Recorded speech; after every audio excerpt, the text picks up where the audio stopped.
Mojave Desert. It's about 106 degrees right now.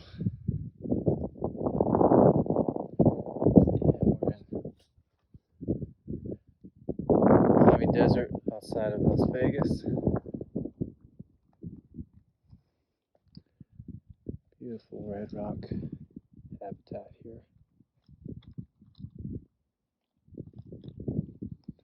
Although this isn't the optimal season for vegetation, meaning that it's hot and relatively dry, there's still several things that we can look at and talk about.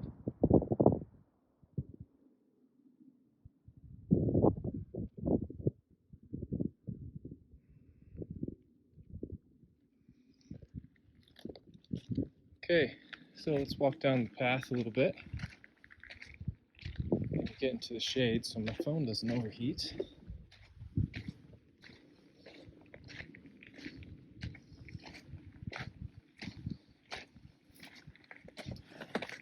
And we'll get into a little patch of Brittlebush. That's Brittlebush right there. If we pan up the hillside, we can see it's yellowish gray, dry flower stems sticking above the gray-green foliage, and it's predominant on this hillside.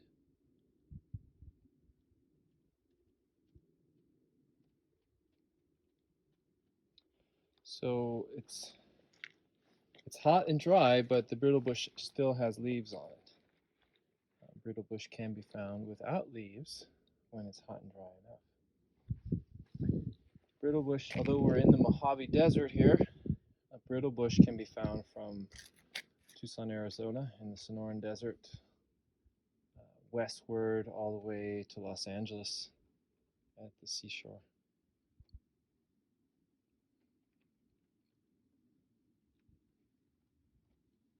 So pretty wide range for this desert plant.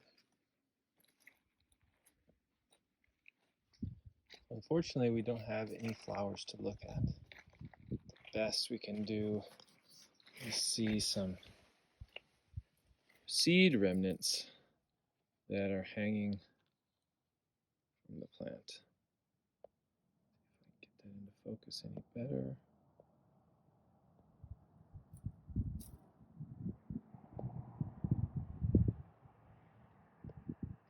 Zooming in, still can't bring it into focus. It's a little bit too small, unfortunately.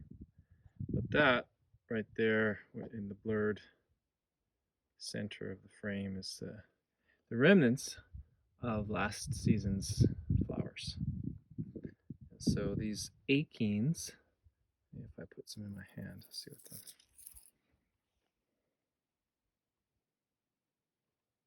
Zoom out for a second.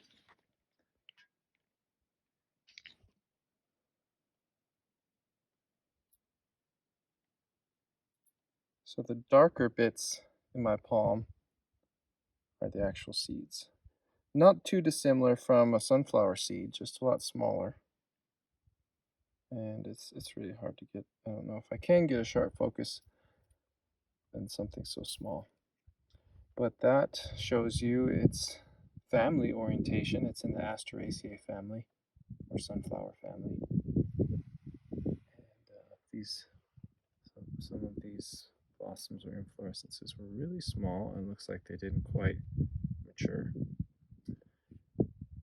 But there is a single flower stalk coming up, and then there can be several flowers on that stalk.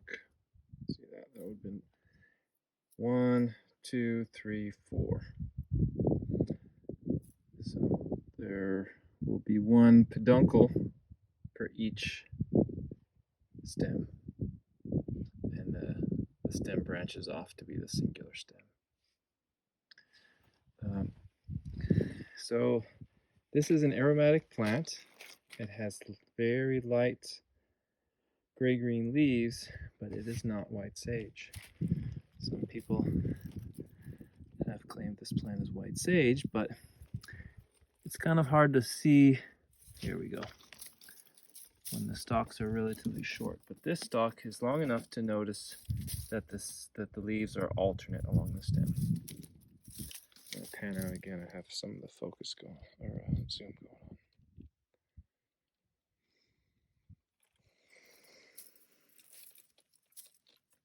Yeah, so alternate leaves cannot be white sage. White sage is a salvia apiana, and it's endemic to Southern California, primarily chaparral habitat. And this is in the Asteraceae. So that right there can differentiate the two. As I mentioned, these alternate leaves can be absent in the dry or cold season. However, for instance, outside of Tucson, they will survive frosts and be abundant all winter, the leaves that is.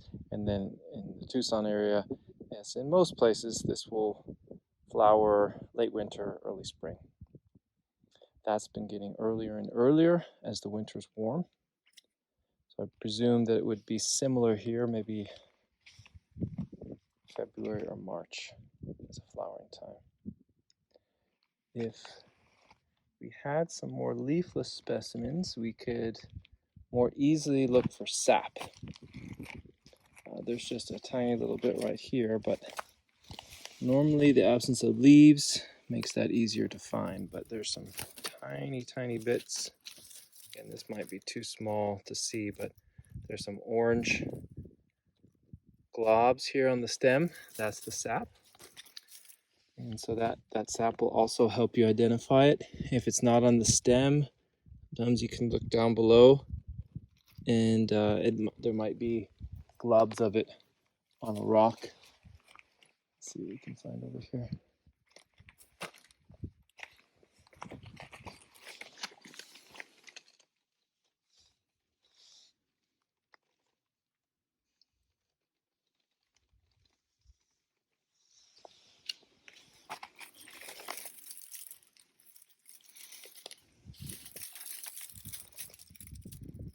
Yeah, there's one.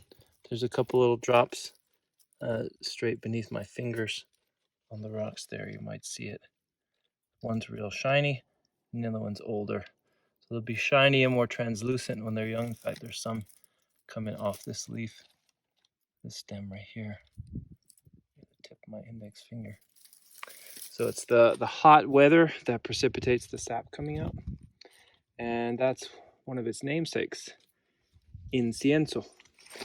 Incienso meaning incense in Spanish, as the Spanish friars and Franciscan friars and Jesuits that came to the Sonoran Desert in the late 17th and early 18th centuries were fond of using this as a replacement for frankincense and myrrh in their ceremonies, in the masses, and in other traditional weekly masses or other masses upon masses.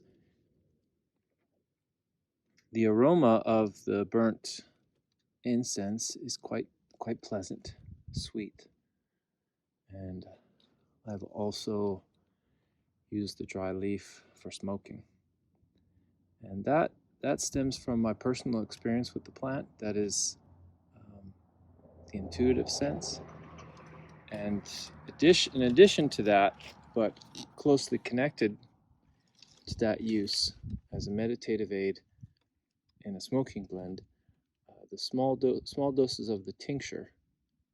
And when I make the tincture, I generally use fresh plant, leaf and stem and flower, although it can be dry also.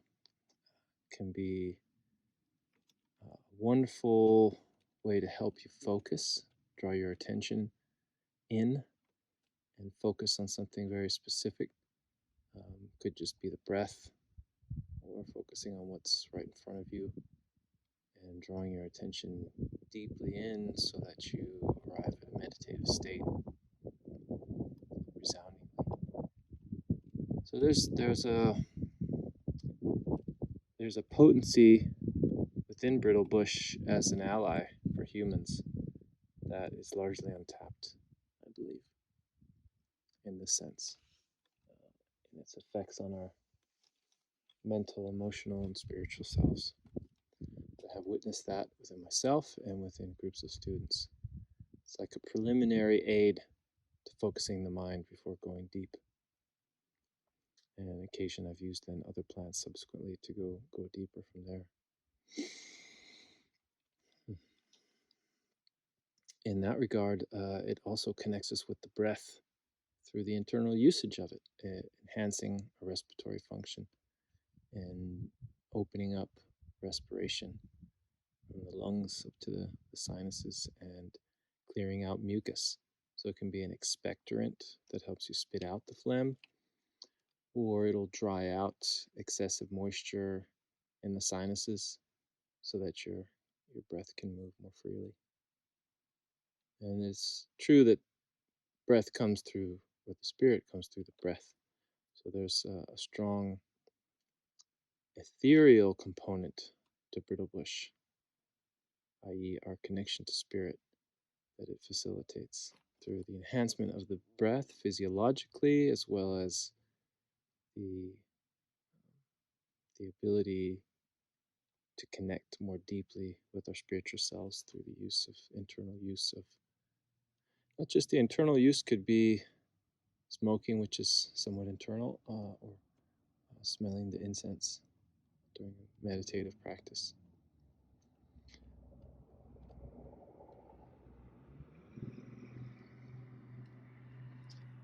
So the best time to gather it is when it's moist, lush and green and approaching flower, in flower. But if you really needed it, now would suffice, and really any part of it. I would say preferentially the leaves and stems, and least of which the flowering stalks.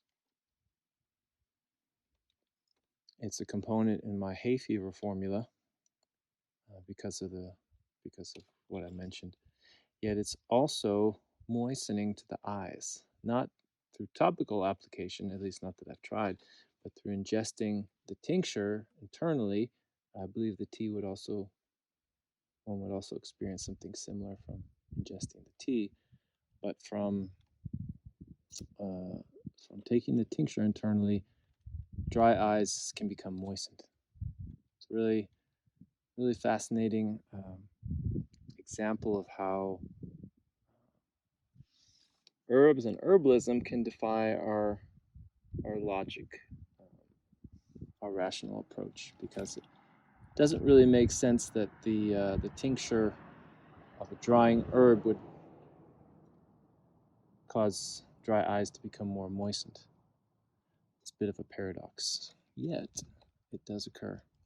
It's not an automatic thing that anyone who takes Brittlebush, your eyes will start tearing up, but personally I've experienced it, and I've been around numerous people, firsthand experience, to see them, their eyes become moistened when they're accustomed to being dry instantaneously upon taking it. So that's another key reason why it's useful for hay fever and allergies. Additionally, I will gather the flowers separately and dry them to prepare as an oil infusion, and then that gets used topically for pain. It can also be used, I use it in a formulation, which I call trauma salve. It could be used even short of making an oil infusion from it, just using the fresh flowers as a poultice upon wounds, open wounds, skin irritations, and injuries. Another dramatically overlooked application of this plant, which is rather abundant in just about any place that it grows. Hierba del vaso is another name for Brittlebush. Is it herb of the spleen or herb of the vase? I don't know. I could see why it would be put in a vase, but personally, I haven't really experienced it as an herb with an affinity for the spleen, but that's vaso, means spleen as well as vase in Spanish. And the sap, which we originally were speaking about, is a medicine in and of itself.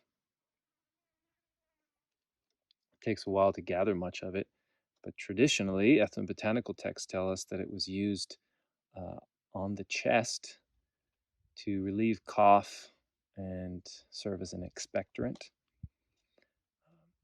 I feel chewing the leaf can be just as good as chewing on some sap, but the sap definitely has a different flavor, a little bit sweeter and potentially more pungent. I have not gathered enough of it to tincture, but tincturing can be a good idea. It'd also be good as an oil infusion because it's certainly more of a non-polar compound. I understand that the resin of Brittlebush was favored amongst tribes for hafting blades because it wouldn't melt in the sun like other pitch wood, other saps would. So yeah, that indicates that to me that there's more non-polar compounds, resinous compounds, less water-soluble compounds in the sap. Thus, it would probably make a better oil infusion.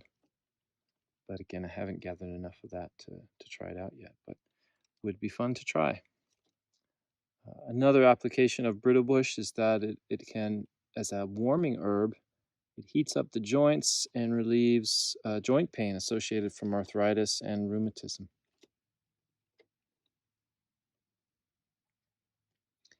And I have also been able to use the bark to ignite fires. Down on the Sea of Cortez, on the coast in the summertime when the coast is primarily humid, even when it's not raining, it's difficult to get some type of vegetation that will serve as kindling.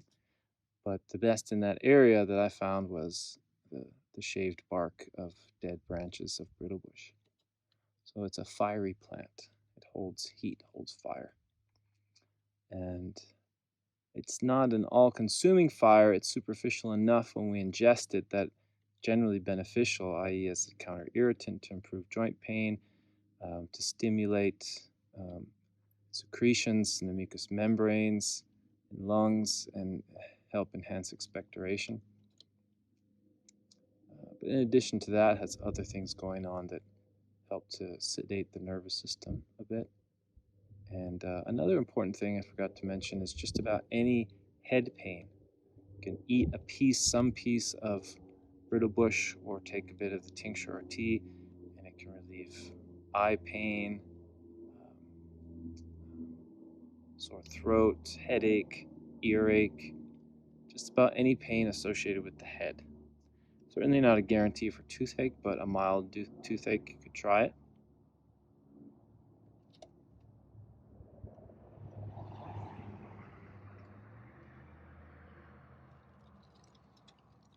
So, not the best season for Brittlebush, but nonetheless, there's a lot to discuss. And it's quite a fun little plant. And beautiful to see when its flowers are covering hillsides.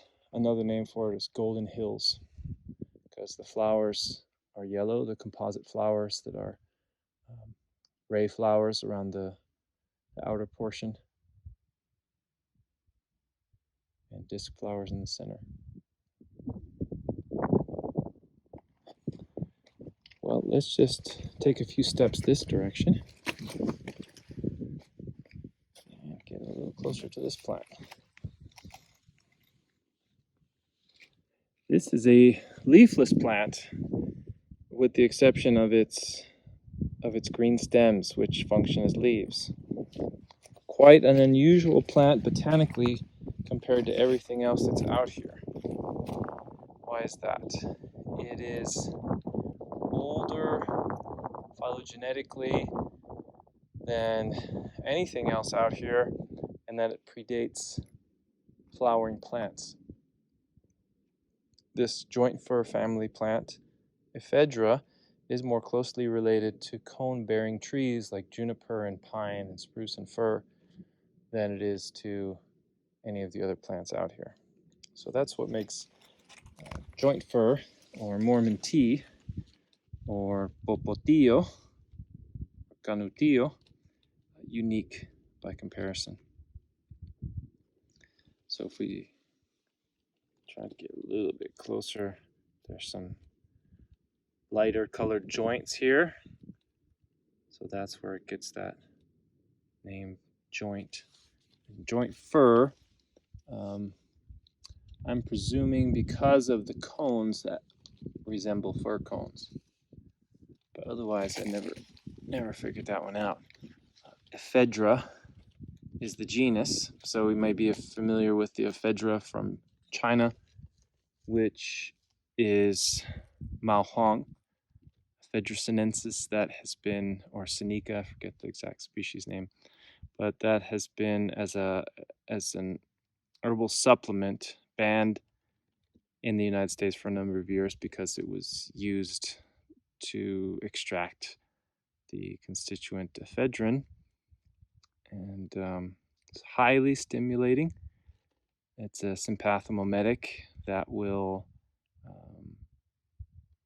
dramatically increase respiration, muscle tone, and increase heart rate. So when done in excess, that can be exhilarating, if not also dangerous for the potential effects of the increase, not just in the heart rate, but in the certainly in the amplitude, the contractile amplitude of the heart. You get a pounding, speeding heart from doing too much ephedrine. People do it, have done it recreationally, and also, of course, therapeutically for people who can't breathe, who have terrible asthma. But there was probably more people doing it recreationally and abusing it than there were therapeutically, I assume. But so that again is about the constituent ephedrine that was taken from another species of ephedra. We have several different species of ephedra in the Southwest, and this one I'm not quite sure what it is. Navadensis is my guess, but I'm not too sure. I'm also not too concerned about that, although there's subtle variations from one ephedra to another. I look at them generally on the whole as one herb, non-differentiated between species. So if you're excited about botany, you can figure out which species of ephedra you might have around you. But otherwise, just go and try it. And so this is not the healthiest in that it's been dry and you can see it's kind of browned out a little bit, but it's still a relatively healthy bush, and that it has quite a good deal of green stems on it. It's a bit of a slow process, but when gathering ephedra, I go back down, follow a green stem that looks good, and either cut it off where it's jointed to another stem, or continue to follow that down to the end of the green and then cut it back. So when I say end of green, if you look in here a little more deeply, maybe you can see that there's older woody gray stems. So I don't ever gather those, but I'll gather what's above those. Everything above my finger here could be gathered.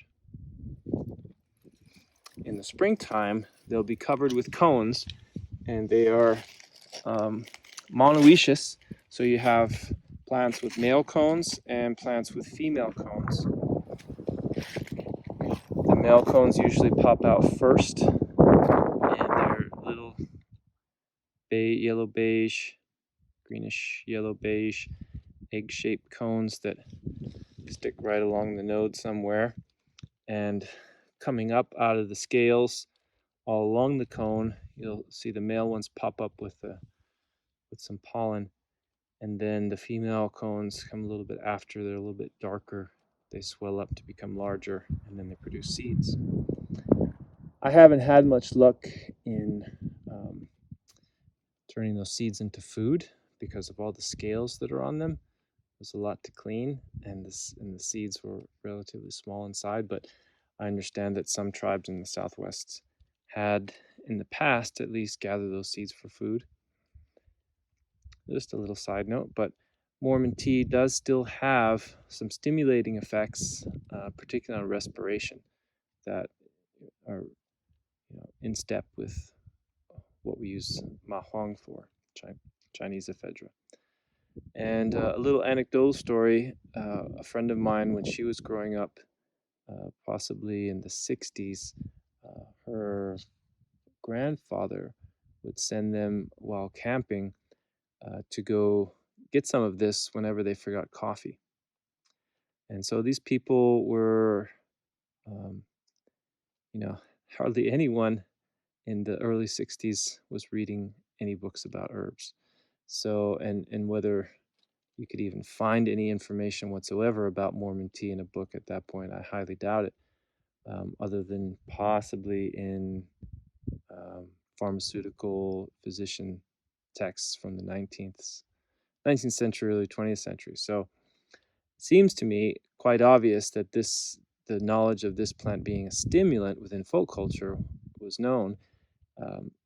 So it's not that there are no stimulating effects, although it's stated that there's no ephedrine in our native North American ephedra.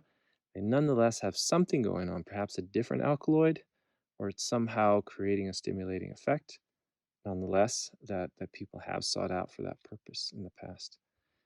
But it correlates with its effects on respiration and how respiration is enhanced, breath is deepened, muscles can be energized, at least the muscles of the diaphragm, the rib cage, and around the lungs, if not the whole body itself, through a slight sympathetic nervous system stimulation. And then it's quite drying. So even just chewing on a stem right here, you could probably experience some drying of the mucous membranes and the respiratory tract and digestive tract. And let me see. Additionally, in traditional use throughout the Southwest, I've learned from Navajo healers and also read in books about the root being used for purposes of tonifying the genital urinary tract, kidneys, ureter, splatter. I haven't gone that route with Mormon tea. I tend to reserve it for use with respiratory conditions, and then something that I might have greater access to, like manzanita, might use that instead for genital urinary tract, or perhaps puncture vine for genital urinary tract, or kidney wood, leaves and stems.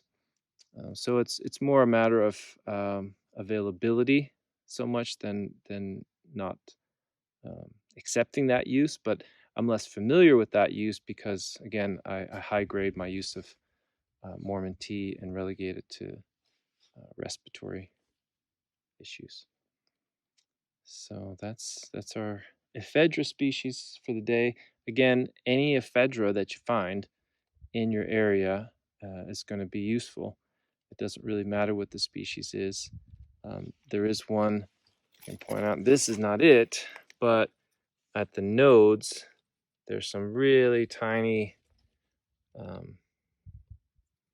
hard to even call them leaves, but this one, you might see them more clearly, if you can see them at all. There's two. There's one on the top and one on the bottom, where there's a species called Trifurca, which has 1, 2, 3 of those. I just broke one off right there. 1, 2, 3 of them. And that's Trifurca. So that's an easy one to identify, and that is abundant in central and southern Arizona. And this Navadense is widespread, not just in Nevada, where we are now, but you can find Navadense in Utah. You can find it in Arizona. I believe it's in New Mexico, Southern California, so it's pretty widespread. And the size and color, this is a pretty olive drab green Morman tea. There's some that are much more blue-green that grow, and there's some that grow more as a carpet, some that grow more like, yeah, actually this species could be 2 or 3 times the height of this one, upwards of 6 feet even in different conditions. Yeah, so that's Morman tea.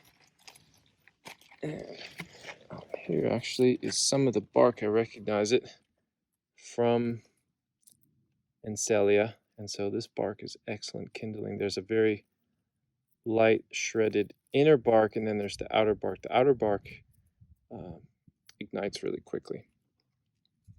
And just where I'm sitting right here, I see a nice glob. Try to get it right. It's a mature amber brown glob of Brittlebush sap. You can see it pretty much right in the center of the frame right there. Right there. Yeah, so that could be gathered to be experimented with for oil infusion or melted and tried as a chest poultice. Sounds messy. I haven't done that before, but always fun to try new things. And there's so many things to explore and experiment with in the world of plants. This is just a beautiful area that we're in, despite the intense heat.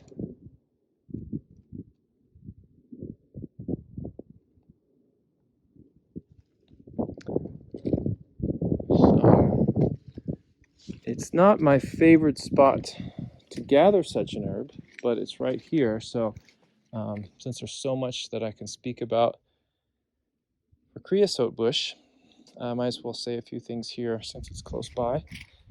And then maybe we can wrap up this segment, and I'll be traveling to other areas while here in the Mojave Desert to make a compilation for you. So creosote bush is also known as chaparral, gobernadora, hediondilla, huamis, greasewood. Greasewood is my least favorite name, since there's also another plant that's perhaps equally well known by that name as some people know this plant by. And of course, Larea tridentata is its scientific name. So we're looking at it now in a mature state, reproductively speaking. These bright white fuzzy fruits are the mature seeds.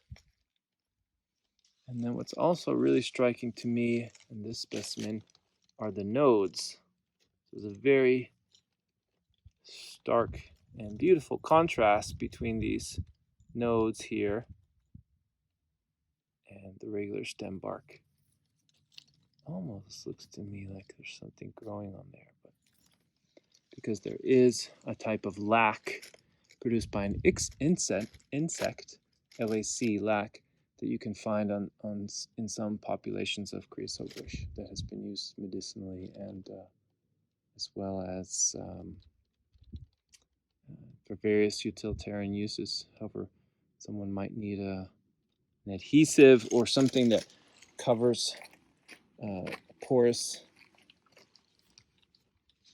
let's say a basket, to make it more waterproof, or like I was mentioning with the Brittlebush sap, could be used to haft arrowheads. And just looking around this one, and I don't think I see it.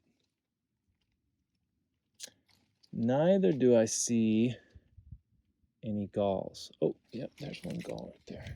A couple more. So this right here is a gall. So it's pop it off. A response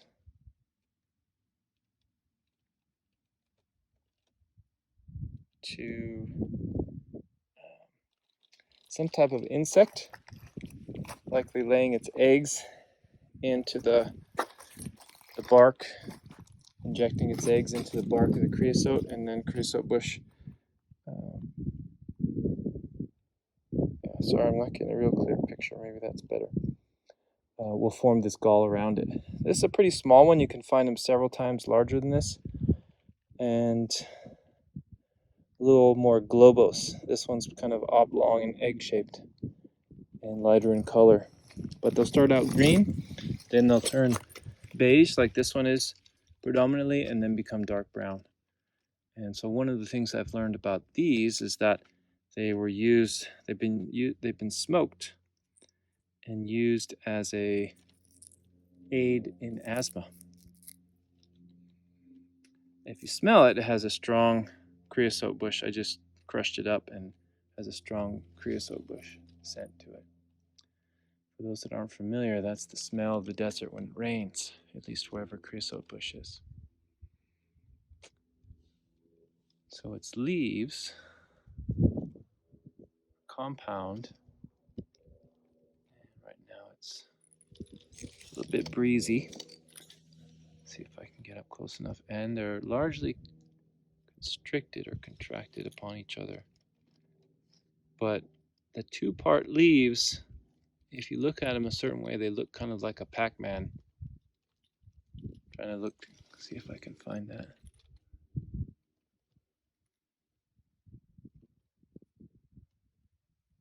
Yeah, none of them are easily oriented in that way, but see how they have a rounded side and then relatively straight side to each leaflet. And maybe this is a good one to focus on. I would say this is it's in a difficult state to clearly examine the leaves because they're constricted and not splayed out. And they're so small that my fingers have a hard time opening them up. I just picked off one leaflet. Tiny. They're not always this tiny. But one thing about the creosote bush leaves is that they'll be relatively thick, heavy and resinous for a leaf. And if you crush it up, you'll feel a bit of, you'll feel the resin. And then when you smell it, you get that strong scent, just like when it's raining. So creosote bush brings the desert alive when the rains come. It was a very unusual plant for me for many years, quirky, hard for me to understand, but I feel like after many years of getting to know it and spending time with it, I certainly appreciate it more and more. And additionally, feel like I understand it better. I was much more cautious with it at first, and hadn't really developed my own relationship with it yet. I was going off of the words of others, which was confusing. So to put it in a nutshell, creosote bush is probably one of our most versatile plants across all of the deserts for both topical and internal uses. I would say, though, the external or topical uses for me are much more common and much more abundant than the internal uses. For example, one of my favorite ways to use creosote bush is to gather either the fresh plant from outside my home or to use the dry herb and boil it up. So fresh or dry, boiled for simmered for about 10 minutes, 15 minutes. Then you turn the heat off, carry the pot away from the stove most likely, so you can sit down with a towel over your head and lift the lid carefully, as if it's really hot, you'll burn yourself on the steam immediately, but then trap that steam in with the towel over your head and just breathe all the steam in. And the reason why I might do this is because there'd be an onset of a head cold or some kind of respiratory viral condition. And actually, not just that, but chronic sinus congestion, also very useful. Any kind of lethargy even, here, how to put this concisely. So there's a state which someone may be in which they are run down, but also agitated, and could potentially have some sort of infection running as well. But they have a difficult time relaxing, and so it's what Michael Moore used to call an autotoxic state. There's definitely something self-limiting about limiting in the sense of they're unable to, their vitality, their vital force is unable to move towards a resolution. So creosote bush is an excellent intervention there in the way that it relaxes the body. Also helps to detoxify somewhat, especially from the steam in the face. And not a bad idea to drink a little bit of it as well. You could take that a step further by making a really strong pot of creosote bush tea and putting that in the bathtub, and then sipping on a half cup of weak tea and relaxing in the bathtub. Something that could be done every so often as a deep relaxation and potentially a calming of the inflammatory process, as people may be subject to with chronic infections or some sort of autoimmune, immune dysregulation. That is, your immune system's triggered to attack yourself. That can be relaxed to gain a reprieve from such and its symptoms by a bath of creosote bush.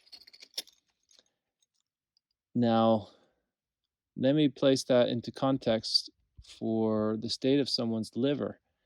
If someone's liver is in a state of torpor, exceptionally relaxed, for whatever reason, whatever reason that might be. Let's say one example might be exceptional inactivity and poor digestive stimulation. Creosote bush, taken internally or a full body bath, could exacerbate liver torpor to the point of causing nausea or headache or extreme drowsiness in someone. So that would be one concern of creosote bush because of its ability to relax the liver to such an extent. That's in part, I believe, how it's working in the way of relieving the inflammation associated with a chronic inflammatory condition.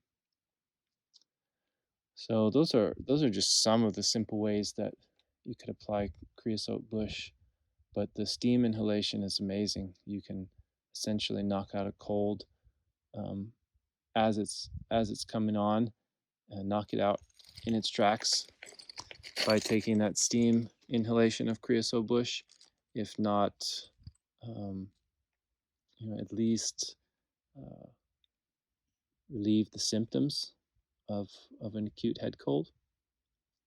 And you're also, through the steam inhalation, coating the mucous membranes with an antiseptic agent. So you're moistening and stimulating superficially the mucous membranes of the upper respiratory tract and to some extent the upper GI. As you inhale with the mouth and nose, you're actually getting it into the eyes and ears as well. In fact, it's a remedy I suggest for earache often, especially with cold and stagnant or even acute inflammation on top of cold. Could be another great way to apply that remedy, but the topical application of the steam with its aromatic oils, which are anti-infective, effective against fungi, viruses, bacteria. It's just broad spectrum to where anything that's going on the body, whether it's a burn, a scrape, a bite, a sting, even a pain of some sort that's from an injury or just an inflammatory process, I would be more than willing to use creosote bush right off the bat, just as a soak or as a fomentation where you take your cloth and put it into the tea and then apply it directly onto the creosote bush, directly onto the body. Yeah, just phenomenal. And we didn't even talk about oils and salves and powders, and you can even dilute tinctures, but just think of any hot, red, condition. Even better when it's a damp condition. So by touching the affected area, there's a sense of moisture being present. It's not dry and taut. Although if it is dry, then the oil infusion or salve would be a fantastic application. But we can come back to creosote bush another time in another location. There's always more. And I think for now, I'll say adios to shugoi or creosote bush and brittlebush and ephedra or Morman tea all in a row here. And wrap up this segment of our quick little immersion in the Mojave Desert, low desert. We're going to seek out another spot and possibly do some high desert plants. And see you then.